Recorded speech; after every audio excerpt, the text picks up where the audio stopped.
السلام عليكم، اهلا بكم معايا فيديو جديد على قناتي مطبخ ياسمينة. فيديو النهاردة فيديو حلو جدا وسهل جدا، هو تزيين للجاتوهات القمر دي. يا رب ان شاء الله تعجبكم وكمان تكون سهلة عليكم وتقدروا ان انتوا تنفذوها بكل سهولة. بحاول على قد ما اقدر ان انا ابسط في التزيين علشان يكون سهل عليكم وما تستصعبوش الموضوع ولا حاجة. لا، هنعمل جاتوهات في البيت هتبقى حلوة جدا واحلى وانضف بكتير من بره. ضامنين المنتجات اللي احنا استخدمناها، ضامنين الادوات بتاعتنا كمان ان هي تكون نظيفة. فاعملوا في البيت كل الحاجات اللي نفسكم فيها، احلى وانضف واوفر كمان بكتير من بره. فيا رب ان شاء الله الفيديو يعجبكم وكمان التزيين يكون سهل وكمان يعجبكم. يلا بينا على طول بقى نبتدي الفيديو بتاعنا ونشوف هنعملها ازاي مع بعض. عندنا اول حاجة الكيك. انا طبعا قبلها بيوم سويت الكيك وغطيته بفوط نظيفة وسبته لتاني يوم عشان ابتدي اشتغل فيه. فلو عندك مناسبة بتخلي ليها كذا يوم كده، اللي هو تقسمي الحاجة على كذا يوم. يوم بتسوي فيه الكيك وتسيبيه لتاني يوم، طبعا بنغطيه بفوط نظيفة كويس جدا. وبنغطيه لتاني يوم علشان نبتدي ان احنا نشتغل فيه. تمام. حطيت على الكيك صوص من النوتيلا، وبعدين حطيت طبقة من الكريمة وحطيت عليها كمان صوص من النوتيلا تاني، وحطيت الطبقة التانية من الكيك. تمام، ده اللي بالشوكولاتة. اما اللي بالفانيليا حطيت ليه صوص من النوتيلا البيضة، واللي هو الناحية التانية دي حطيت عليها صوص من الفراولة.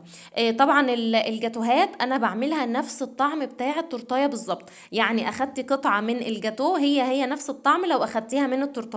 فما بقللش ابدا في الجاتوهات. لا، هي نفس الطعم بتاع التورتايه. وبحب دايما ان انا احشيها اذا كان جاتو او اذا كان تورته. فبتبقى حلوه جدا وطعمها حلو جدا. بس كده حطيت بقى اللي هي اللي بالفانيليا، حطيت طبقه من الكريمه وهبتدي ان انا اسويها كويس جدا بالسباتولا. بجيب بعد كده السكرابر وببتدي اساوي الكريمة من فوق بالشكل ده. بعد كده ببتدي اشيل بقى الزوايد بتاعة الكيك، بشيل الاطراف كلها علشان تكون مظبوطة في التقطيع.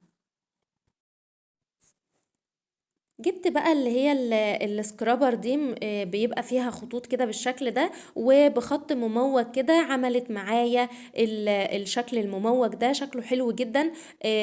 و يعني ادى شكل حلو جدا للتزيين بتاع الجاتوهات. بعد كده طبعا انا سبتها لحد ما جمدت عشان الكريمة اقدر ان انا اقطعها بكل سهولة. دخلتها التلاجة مسكت براحتها، وبعد كده ببتدي ان انا اقطعها.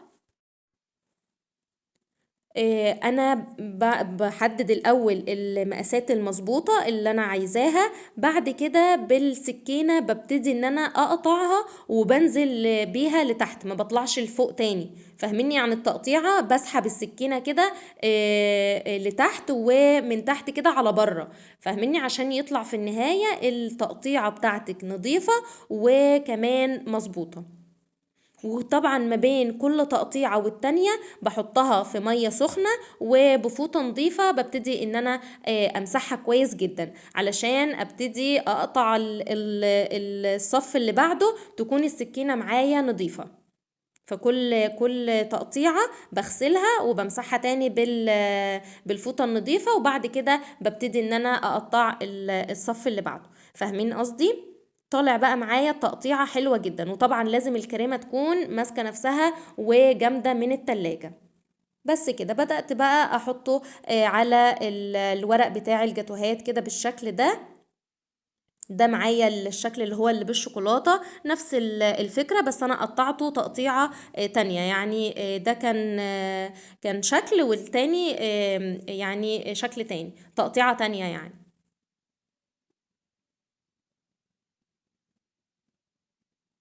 كل مرة بنزل السكينة كده لتحت وبطلعها على بره، وطبعا لازم انضفها ما بين كل تقطيعة والتانية.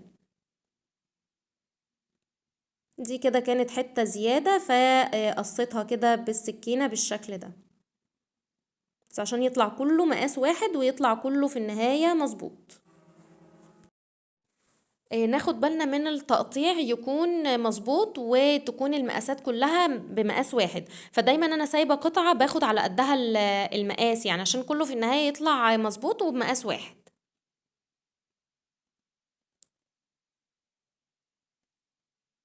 كده بالشكل ده باخد القطعة بقى بحطها على الورق بتاع الجاتوهات. شفتوا بقى شكلها حلو جدا، التقطيعة مظبوطة.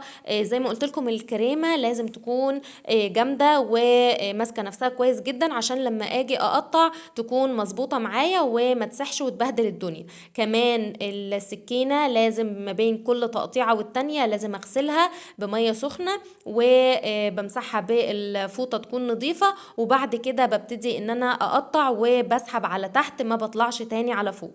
انا عاملة هنا دي تقطيعة ودي تقطيعة، يعني مقاسين مختلفين لان ده شغل وده شغل تاني. فكنت يعني عاملاهم يعني مع بعض.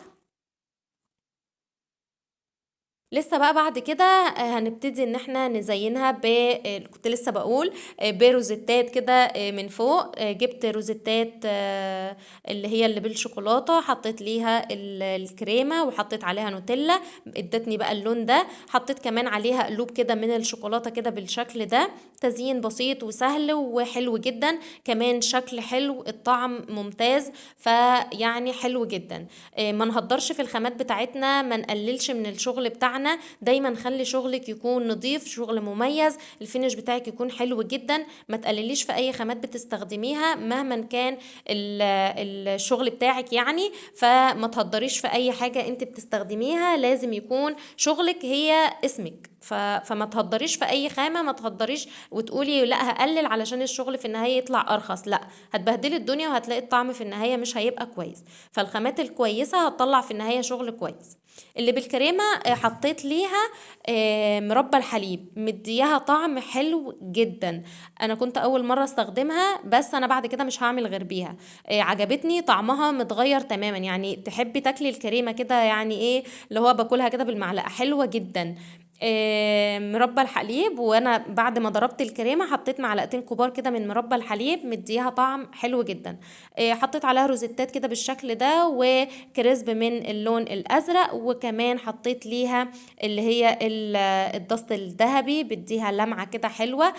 بس كده ده التزيين بتاعنا، وده الفيديو بتاعنا حلو جدا سهل وبسيط. يا رب الفيديو يكون عجبكم، يا رب التزيين كمان يكون عجبكم، وتقدروا ان انتوا تعملوه وتعملوا احلى منه كمان. بس ان احنا نجمد قلبنا ونبتدي ان احنا ندخل كده المطبخ ونعمل ونزين، نعمل جاتوهات ونعمل تورت ونزين. والله الموضوع مش صعب ولا حاجة، الموضوع سهل جدا، بس لو حطينا في دماغنا وتشجعنا هنعمل احلى من المحلات والمصانع كمان.